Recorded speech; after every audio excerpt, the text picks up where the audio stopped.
If you're a buyer considering purchasing a home or looking at land or just some sort of investment property as a rental, this video is for you. Whether you're in the market now or you're just trying to kind of gather information and decide what's next, stay tuned. Hi, I'm Christy Henshaw. I'm in the Dallas-Fort Worth area. I love talking out real estate and design and investments. It's just kind of the thing that I'm into. And so I would love it if you would like or subscribe or comment on this video to help me and others learn. Yeah, let's just work together. Okay, so first off, right off the bat, if you are a buyer considering, investing or purchasing, you need to know what you can afford. So it's important to go over numbers. I like to look at it rather than a yearly basis, I look at it on a monthly basis. And so what do you want your monthly payment to be? What is ideal for you? Not what is the top, what is the most you can afford, but what's ideal? What is something where it's not going to put you in a bind later? You want to set a price limit and not go over it. And that's probably one of the hardest things to do, because as you're looking, you might find something that, is $50,000 out of your budget. And I know some people say, well, over time, if you're borrowing, it doesn't really matter so much because it doesn't, inch your payment up a whole lot. But I think it does matter. And mainly that's because you've gone over your numbers, you know what they should be, and you just need to stick to it. Don't get caught up in just the fear of missing out. And then you want to only tour properties within your budget. So if your home budget is a $500,000 house, don't go looking at $600,000 homes, because it's gonna make you want more than you can afford. So in this time that we're living in, a lot of times we're trying to keep up with each other. We're doing a lot of comparison, which is not healthy and it's not good. So just look at your numbers, be pretty diligent and determined to just stick with it, and only tour properties that you can afford. That way you're not tempted to do more than you prefer. Even if you can afford it, just go where you want to go.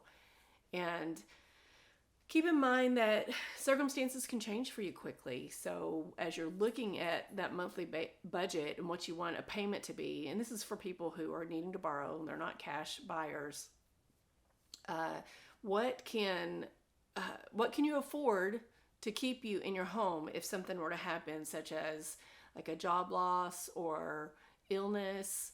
And also factor in things happening like having kids, growing in the house, needing to purchase new cars, or if you decide to start a business, like you're going to need money there. So I say in your budget, don't extend yourself, don't overextend yourself, leave yourself a cushion, and keep room in your budget for any changes that may come up. Yeah, so 2 quick questions. Can you afford your home if something major were to happen? And can you keep a cushion in your budget so that, if kids come into play or you need to get a new car or something happens where you decide to start a business, factor in those new expenses as well. Next up for buyers, I would say a lot of buyers often want to go at it alone. And I think it's wiser to use a realtor who has experience. We've studied the contracts, we're educated. As you're interviewing agents, which you should interview more than one, you should do at least 3 agents. Ask them about, are they a realtor, meaning they're a member of the National Association of Realtors? Have they acquired additional education classes, not just stuff that, every 2 years we have here in Texas, we have educational requirements that we have to meet, but are they going beyond that? Is the agent also GRI? That is a designation. It just goes over and beyond. It kind of holds realtors to a higher standard. Also in contracts, so we are well versed and we've studied these contracts like crazy.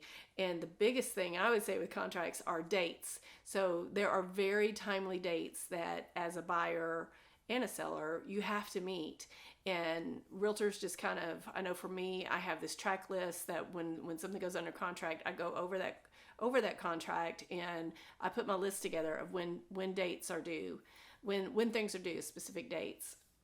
And then keep in mind that, sometimes when you're working with, as if you're a buyer and you're working with a seller without a realtor to kind of be a buffer, this process, the transaction process, is not usually just cut and dry and so easy. It can be tough. It can be an emotional process. And so if you're working with a realtor, they've kind of been there, done that, and they can kind of be a buffer for you. And as you're looking for an agent, you're going to want someone who communicates well, they get back to you soon. And I personally think they need to be on social media. They need to be showcasing your properties and showcasing just data and information and being in touch with people in this way as well. Now, if you're not a cash buyer, you're needing to get with lenders and go ahead and start the pre-approval process. So sometimes I have buyers call me and they're ready to put an offer on a property, but they haven't even talked to the lender yet. They don't even know for sure what they can afford. They know what they think they can afford. They don't know their debt to income ratio. They don't know their credit score.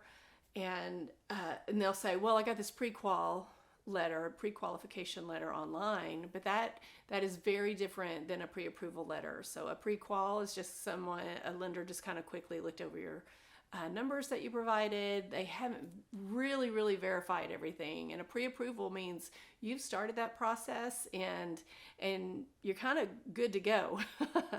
And it just shows a seller that your offer is strong because you've already taken the effort and the initiative to go past a pre-qualification status. And as you're looking at working with a lender, they're gonna want your credit score to be at least 580 or higher. That is at least what's in my head. It could be different now. They're gonna look at your tax returns. They're gonna look at your bank statements, your pay stubs, and what else? They're gonna look at your income, how steady it is. Like I said before, your debt to income ratio. How much money, how much cash do you have that you can put down? They're going to want 2 months of pay stubs, like I said, bank statements, and they're going to want to see your longevity, like in the industry or career that you're in. How long have you been at this place? So those are things that lenders are going to ask. And if you've already gone through that process and you're presenting your pre-approval letter with your offer, a seller's gonna look at your stuff before someone who hasn't started the process, because you're just speeding it along a little faster as well. Another thing to think about is having a reasonable timeline. So I have been surprised to find that sometimes buyers don't realize it's going to take a while. So, and I'm not talking about just the looking part. The looking part usually takes on average about 12 weeks or so before someone is really happy with what they found. Sometimes it's a lot longer. But then once you're under contract, it's usually a month to a month and a half, 30 to 45 days, if you're working with a lender, to be able to just get funding and move into the house or close on a property if it's land. And so just kind of just know in your head, it takes a while. It takes a little bit of time. And I would say when you go to tour a property with your realtor, you really, especially if it's a home, but sometimes land, I think land as well, because people can hide things in the land. A septic was hidden in the land. They didn't disclose it. So you really should look at everything going on a property. And when you're doing that, just kind of use all your senses. It kind of sounds weird to say that, but it's like, look with detail, look in the corners, look at the tops of door frames, look for cracks, look on the exterior brick, look for cracks, look at the foundation. Is it pulling away? Look at door jambs and, open and close doors. Are they hard to open and close? Listen for weird noises. The only thing I would say don't do is don't taste it. But just kind of, you get the picture, just kind of really hone in rather than just walking through it. Oh, I loved this. I love this property. I loved everything about it. Like really start looking at details and decide whether or not it's something you want to deal with or not. when you do see something come up, because there are going to be imperfections. There are going to be things that are wrong. Even if it's a new build, there are going to be things that aren't great. And so you kind of have to just know on the front end that things aren't going to be perfect. But then also, if they're not, are you good with that? What are the things that you can live with or not?